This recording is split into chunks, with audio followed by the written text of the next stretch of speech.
Hello there, welcome back. We're going to have a wee look today at the just released box set of Fish's 2008, 2007, 2008 album, 13th Star. It's upside down, not that you'd know it. This is 3 CDs and a Blu-ray, and I'm going to do the usual. I'll tell you what's on it, and then we'll go into it. So most people remember that cover just for being a little bit infamous.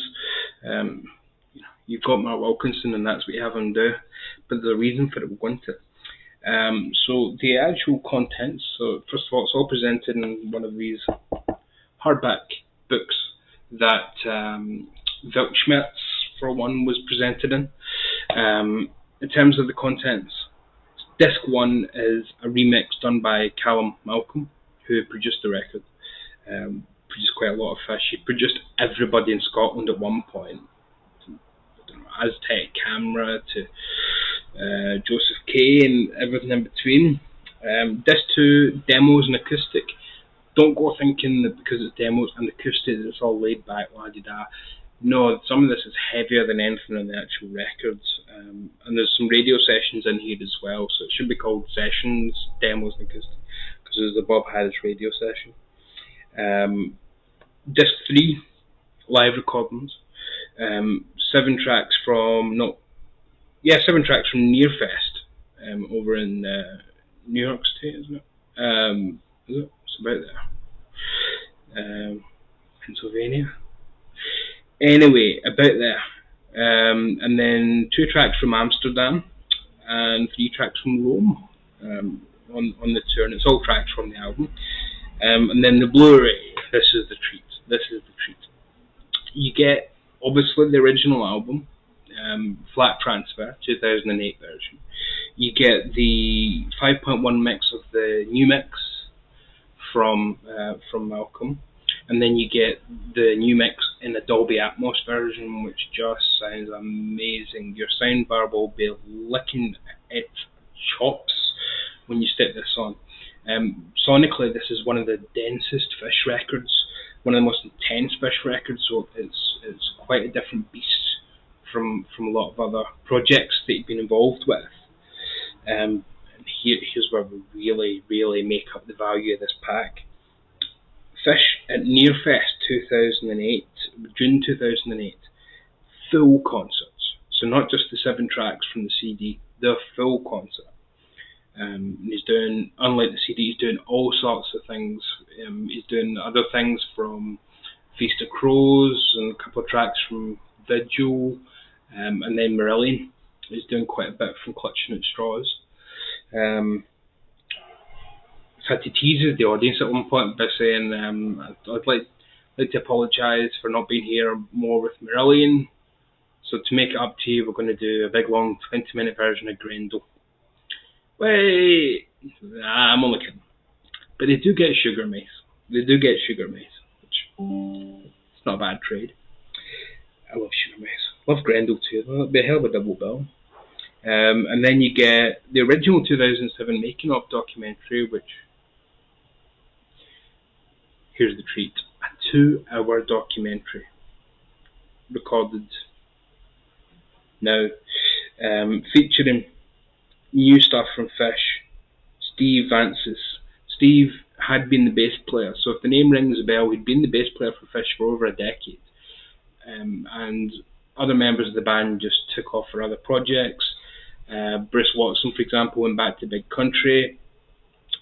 And it was only the 2 of them left. And instead of Fish saying, I guess we need to find another guitar player to be the co-writer, Steve said, well, I've got ideas. Why don't we just see if they can gel? And a bit fractious at some points, but they did gel, and they kind of pushed each other. So the kind of fractious relationship helped kind of push each other to places that they hadn't been, and certainly for Fish's music. And when you know the backstory, it really goes into the backstory of this record. It really does. There are no punches pulled. This is one of the most intensely personal records that you'll hear. And Mark Wilkinson's all over it as well, which is cool. So let's start with Mark, because the first thing as I mentioned, you see as that infamous artwork. Marillion fans kind of mock it because, or some do, just jokingly, because it looks incredibly like the compilation of, what was it called, 12 of a Kind, and it was the first compilation that had a kind of greatest hits that featured Fish and Hogarth either stuff, and it has somewhat similar album art, but it really does seem to have been coincidental, because it goes into it in the documentary. Fish was on holiday in Egypt, and in the Valley of the Kings, one of the ceilings in one of the tombs that you can go in. Imagine going on an adventure expedition with Fish. So in one of the tombs you could see the ceiling, and it had all these stars, like thousands and thousands of stars, and it just fascinated him that people had to paint these by hand, these 3-stroke stars, just thousands and thousands of them, and that was their one job, was to do the thousands and thousands of stars for the roof of a place that was then buried for thousands more years. So that kind of fascinated him, and Mark's a little put out comically now, but at the time, yes, it was a bit put out by the fact that people didn't really want this to, Mark lost it, because if his name's going on it, people are going to be saying, "Come on, that's not the Jester, is it?" So he started convincing Fish to let him maybe play about with it a bit more. This is the version the vinyl cover had, with the Fish logo and a little bit more texturing on it. But then we'll go into this book and you'll see some more of the actual artwork. So there's the Egyptian style that Fish saw, where it was all kind of, I don't think that makes it better though, just knowing the backstory of it. I don't think it necessarily makes it better artwork. So Fish goes into a full, as always, diary almost of the records, and he's very conversational in real life. So in the documentary it's very much a conversation with Derek, but here he's much more literary. He's always been a great writer. His liner notes are always absolutely fascinating. So he's more serious, he's more put together here, he's not as anecdotal, he's much more in depth. So it complements the documentary. It's not just why would I need that for a 2-hour documentary? No, it's very much the same guy giving you a different perspective, not off the cuff, not conversational at all, much more in depth. Just about the full history. It's absolutely packed. We don't need to go into the actual album itself too much, do we? Zoe 25, for example, is an outlier in the album, because for those who don't know, and I won't go into absolutely everything about the documentary, but the album itself was conceived, and Fish was in the middle of a relationship with Heather, and they broke up midway through the records and been having problems, and it completely permutates the record that he has this massive whirlwind romance where he proposes on Valentine's Day 2007, the book The Wedding for August 2007, and in May 2007 they have a massive bust up, and Heather leaves then and there, and comes in and gets her stuff intentionally, according to Fish, on the day of day one recording, kind of interrupt it and embarrass the band by making them stand aside while removal men are taking things away and things. So that leads us to this image. These are the roses that Fish proposed with. And so this image that people might have seen on Google and things, that's him burning the roses that he proposed with. Because they kept him to kind of put in a book, pressed flowers or whatever. Pretty dark stuff once you know that. And here's Mark's actual artwork that he wanted for the record, this kind of thing. So you can see the star, you can see the imagery there. But this is how Mark wanted to incorporate it, which is just a wee bit different from Derek's vision. What do you think? Which one of these is more traditional Mark Wilkinson? I don't know. It's in the eye of the beholder, and Fish was paying the bill, so why not? There he is. during his audition for William Wallace. There's his Nearfest poster. And there's the kind of American tour poster, hands across America from Scotland. And I always like the photo collages that he does as well. Don't need to go into everything in the book, but you do get. Let's pull some up. Look at that from Mark. Look at that. That will do. Apparently not, but that would be my album cover.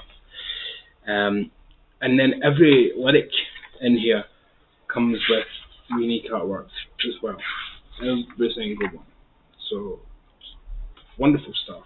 So there's a good example. The album itself is an angry, aggressive breakup album, as Steve calls it on the record, on the documentary. It's a breakup album. It's Fish's blood on the tracks. Apart from what it isn't, a couple of things. Zoe 25 was written about page 3 girls and how they are more than just a two-dimensional strip of paper for builders to go, oh, they're real people with thoughts and feelings and emotions.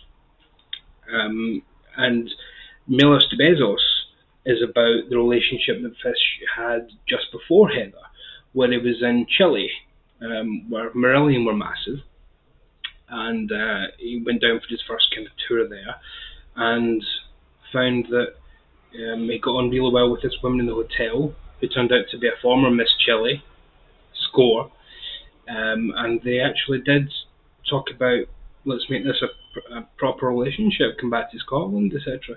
And then he just randomly get a text out of the blue saying, no, we need to call it off. And it turns out her family had lent on her and stuff and said, no, you're not with one of those rock stars you hear about these days, that Elvis Presley and thing. So you even get the bitterness of that, and the regret of that, and the sorrow of that. Would that have worked? The Heather thing didn't work. What sliding doors could have been altered for that to have worked, and that might have been a totally different thing. And then we've got the Egyptian imagery, which is where the original concept of the record started, and it never goes back there really. It's kind of bizarre. So we've got the album that Steve and Derek thought they were making, and then it's completely altered by the breakup in May. And then even the older songs are completely infested by having to fit in with these breakup songs. So some of the most intense music of Fish's career is on this. I mean, I'd say Manchmal is just incredibly intense, and the demo version is even more rough and harsh. It's the closest that Fish has ever got to like metal music. And some of the live versions actually do take you there. They do take you into metal music territory. And I like that because Manchmal is the first instance of Fish doing German randomly, which would obviously go on to do World Pain, Weltschmerz. So you just kind of, I like that word. I'm not going to bother translating it for you. Look it up yourselves. I like that. There's the artwork on as if it was found in a coin, which even that works better. Come on. Dark Star itself. So yeah, I mean, a lot of this has got sounds that Fish wouldn't go back to or hadn't explored before. I mean, Where in the World has got a electronica background, for example, that Steve wanted to explore because he was looking and listening to Boards of Canada a lot, the Scottish electronica band Boards of Canada, and that's nothing that Fish would ever have done before, and would never have popped in his head, I'm sure, without Steve's influence. But it sounds organic. It doesn't sound like Wishbone Ash did a couple of records where they just stuck a trance beat on top of Wishbone Ash music, and it was like, oh, what is this? This is just a midlife crisis. But this sounds organic, because Fish has always liked to groove. He's always liked to feel something a bit danceable, even in his proggy days. Because that's one of the strange things about Fish and Marillion. They've never been as proggy separate as they were together. Ever. It's kind of this bizarre thing. They could easily have kept on doing the like other bands from the neo-prog scene have done, just kept on doing that kind of thing, concept records, Genesis-like things, but they didn't. Fish's solo career and Marillion's band career have diverged completely, but they've never gone back to where they were as a unit. It's kind of odd, really is odd. Here we go, the last artwork there. So yeah, I mean, this is just an intensely wonderful record. I think it's one of his best albums. I mean, a track like Square Go, that doesn't even translate, does it? Square Go, that might as well be in German. A square go is a Scottish term for a fair fight. So if someone asks you for a square go, it's the equivalent of saying, would you care to step outside? Dark Star's just gorgeous. Arc of the Curve is brilliant too. There's a lot of these tracks that, if you listen to the demos, they wound up more beautiful in the finished version because they needed to. Because they had to contrast the more intense parts of the album, like Square Go. Circle Line's a little bit pretty rocky, and it's a bit more commercial. But Manchmouth, definitely. 13th Star itself, they're so emotionally intense and dark and brooding that they need a bit of light. So adding a little bit of beauty into Arc of the Curve and tracks like that, it's really letting some air into the room. Because it would be oppressive to have a whole record sounding like Manchmal, and it wouldn't be true either. I don't think that's who Fish is. The demos and acoustics are brilliant. As I said, some of the demos are even more intense than the actual album versions would be. So it's not a case of just sit with an acoustic guitar and record a demo and then build it up as we're recording it. No, it really is a case of some of these were done almost fully developed by Fish and Steve as demos. Really heavy, just done with that. The live stuff, the CD is good, right? The CD is good, but the great stuff is on the Blu-ray because you get the complete concert. So you get to see the showmanship, you get to see the banter with the audience, you get to see the band working in perfect unison, even though it's a new band, and you get to see Fish's glee. I mean, he has a part at one point having a difficult year. I think so. And saying that if those guys get a second chance to kind of conquer America, and well, not quite, but at least a second chance to do something that gets a little bit noticed in America. I don't think he's been back since that tour. So. And every time he's asked about it on his Fish on a Friday live streams, he says there's no money and it would cost a fortune and nobody's willing to put that money up. Which is weird because smaller acts than Fish do tour America. It's just, I don't know. I don't get it. I don't get it. And Marillion give the same answer, you know. And again, smaller acts than Marillion do from the UK tour America. But they can play Canada, but not America. It must be exorbitant to get the venues and things. So the actual concert film from Nearfest itself is the treasure here musically, apart from the record itself. It's good to have a kind of highlights CD, but to be honest, I would have had more from Amsterdam and Rome, and then you could have had more different music, rather than the 7 tracks that are on the CD expanded to the full Nearfest concert on Blu-ray. I think that would work better. But that's a very minor quibble, because it's cool to have different versions. Because over the tracks on CDs 1, 2, and 3, you'll get 6 versions of Square Go, for example. Very different, very intense, very punchy, literally, figuratively, and quite different. It's fascinating to hear the development. So in that regard, it's great. And again, that new mix from Cal Malcolm is so.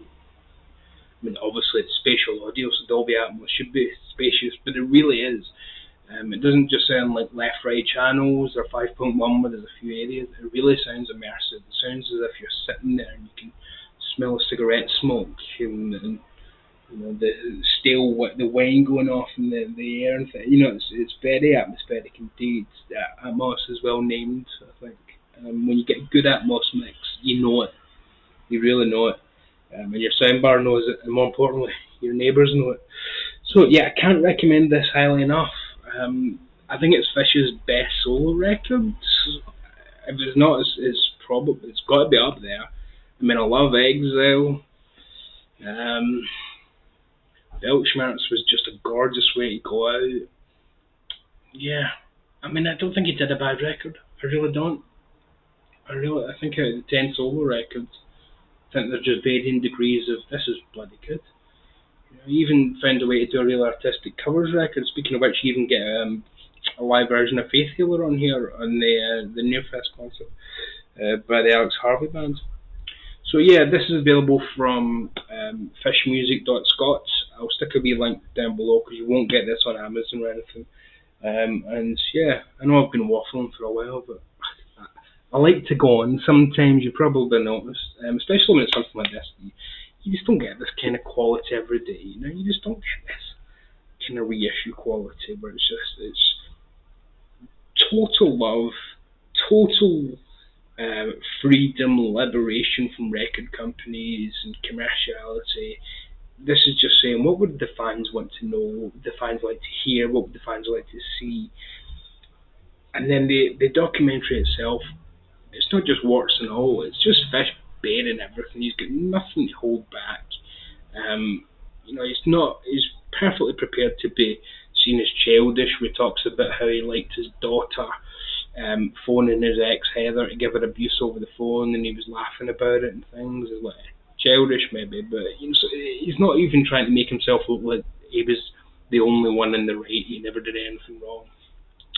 So it's a brilliant documentary, just about the making of an album and the musician's state of mind and an artist's state of mind. I think it actually works. It's the first time I've seen one of these from this reissue campaign, or even including the Marillion ones, where it works as a documentary, even if you're not interested in the band, because I think it's just fascinating to hear about an artist going through essentially a midlife crisis, thinking that he's discovered a whole new wife, going to try for the baby straight away, and then that's taken away from him in a matter of weeks, and then the total abandon of saying, fuck it, we're gonna keep that date, we're gonna keep all the venue, we're gonna keep all the catering, and we're gonna turn it into a launch party for the record itself, and we're gonna put this bloody cover on it, whether Mark Wilkinson likes it or not. So it was great to revisit this. Great to revisit this with an old friend. Anyway, I've been waffling again for far too long. So, hey, if you're a Fish fan, this is absolutely essential. If you're not a Fish fan, I think the record's still a great one to start with. I think it's one of his best records, and accessible in a different way. There's nothing here that's dense that would put you off. So, although it's emotionally a roller coaster, musically it's very open and accessible. Highly recommended. Highly recommended. 13-star by Fish, the Super Deluxe edition or whatever they call these things. And it fits nicely on the shelf next to Weltschmerz, and nice size and nicely with the Marillion reissues and things. So yeah, lovely job. Well, I'll see you next time. I think I'll be back tomorrow, Thursday. I'll see you next time anyway. I won't make any promises, but I'll see you next time. Take it easy.